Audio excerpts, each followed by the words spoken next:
Have you ever stood in front of the mirror, stared at your hair, and felt a jolt of dread shoot down your spine? It's thinning, brittle, gray, like it's whispering a terrible secret you don't want to hear. You're old. I get it. I felt that pang too. It's not just hair.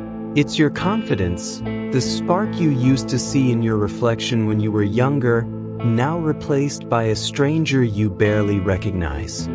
But what I'm about to tell you today is more chilling than the strands you find clogging your sink.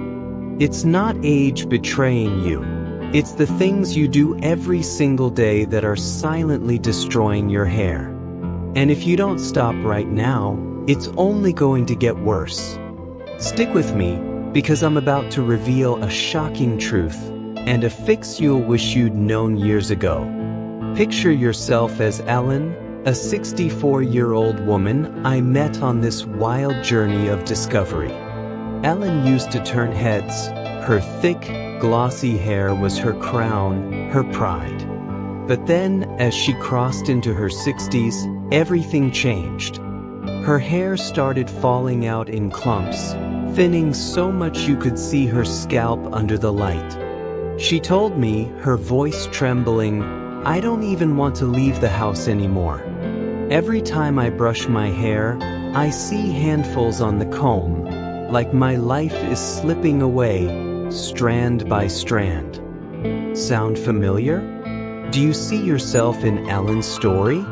Does every hair that falls feel like a stab at your self-worth? I've heard this quiet pain from hundreds of people like her, and I feel it with you. But here's what sent shivers down my spine.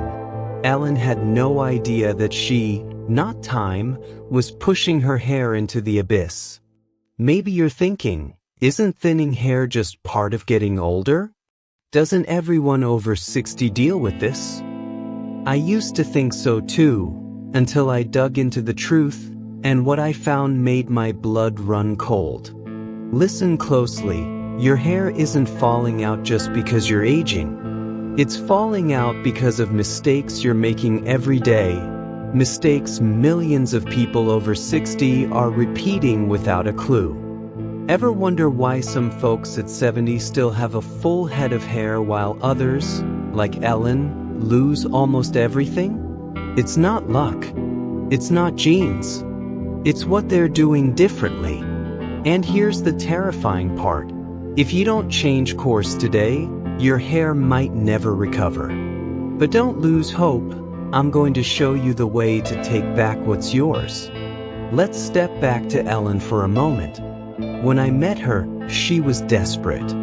She tried every fancy shampoo, those miracle pills promising regrowth. Nothing worked. Her hair kept falling, and with every day, she felt a decade older. I sat her down and asked, "Ellen, how do you wash your hair? What do you eat?" She looked at me, puzzled, like I just handed her a riddle with no answer. "I wash it every day with cheap drugstore shampoo," she said. "Food? I don't pay much attention, just enough to get by." That's when it hit me. Ellen wasn't a victim of age. She was a victim of herself. I almost wanted to shout, "Ellen, you're killing your hair and you don't even know it." Let me break this down for you, because this is where it gets jaw-dropping. Your hair is like a tree. It needs clean water, good soil, and the right care to thrive. But after 60, your body doesn't churn out keratin, the natural fertilizer for hair, like it used to. Your scalp gets drier, blood flow slows down, and those hair follicles weaken. You might be nodding, thinking, "Okay, that's why my hair's thinning." But hold on, that's only half the story.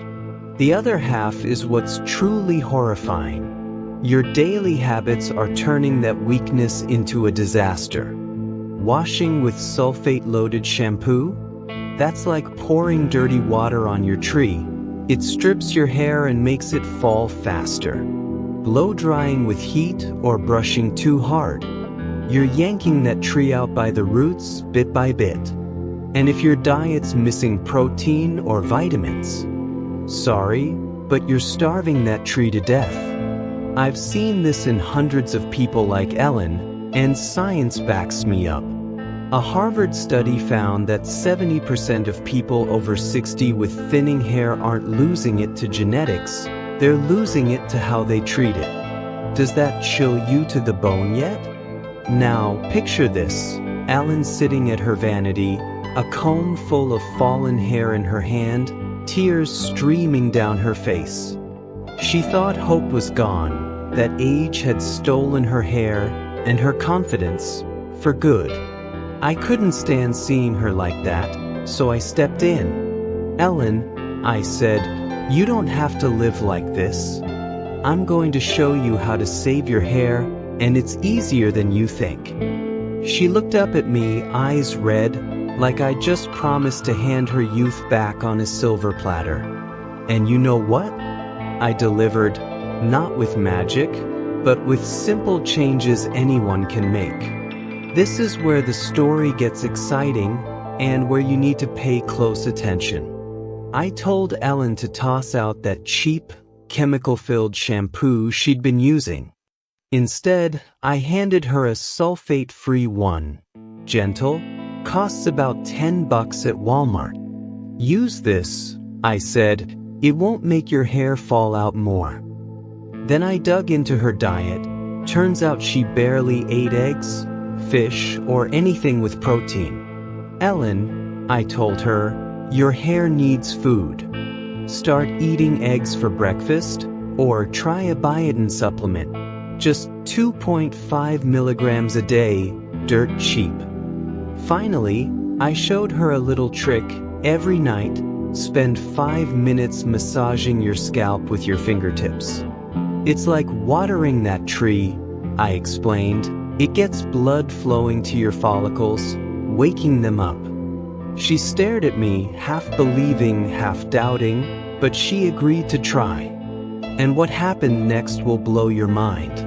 6 weeks later, I saw Ellen again, and I couldn't believe my eyes. Her hair wasn't that thin, patchy mess anymore. It was thicker, shinier, and those bare scalp spots were filling in with new strands. She smiled, the first real smile I'd seen in months, and said, "I didn't think this was possible. I feel 10 years younger." I checked, and her hair was actually 30% thicker. Not from expensive transplants or miracle drugs, but from the simple steps I just shared with you. But the best part wasn't the hair, it was Ellen's eyes. She wasn't hiding anymore, wasn't avoiding mirrors. She went out, met friends, and lived again like the woman she used to be. Don't you want to feel that too?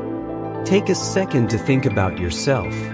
Every time you wash your hair, brush it, or glance in the mirror, do you feel that fear, that creeping dread that age is stealing the last thing that makes you feel young? I'm here to tell you it doesn't have to end that way. You don't have to settle for thinning hair like it's a life sentence. What I showed Ellen isn't some big secret. It's right there for you to grab. Sulfate-free shampoo, a bit of biotin, a few minutes of massage. Sounds too easy, right? But that simplicity changed Ellen's life, and it can change yours. You don't need to shell out hundreds for treatments or cry over a sink full of lost hair. Start today, and I promise you'll see the difference. Imagine this. A month from now, you're standing at that mirror, running a brush through your hair without seeing handfuls fall out.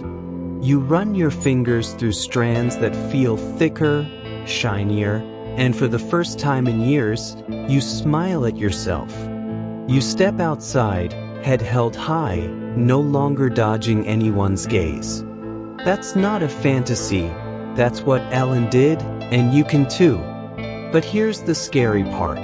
If you do nothing, your hair will keep thinning, fading away, and one day you'll look back and wish you'd listened to me sooner. Don't let that happen. Try these small steps. New shampoo, some biotin, a quick massage, and watch the magic unfold. You deserve it, and I know you can do it. So what's it going to be? Will you let your hair keep betraying your age, or will you stand up and take back what's yours? Alan chose the second path, and now it's your turn.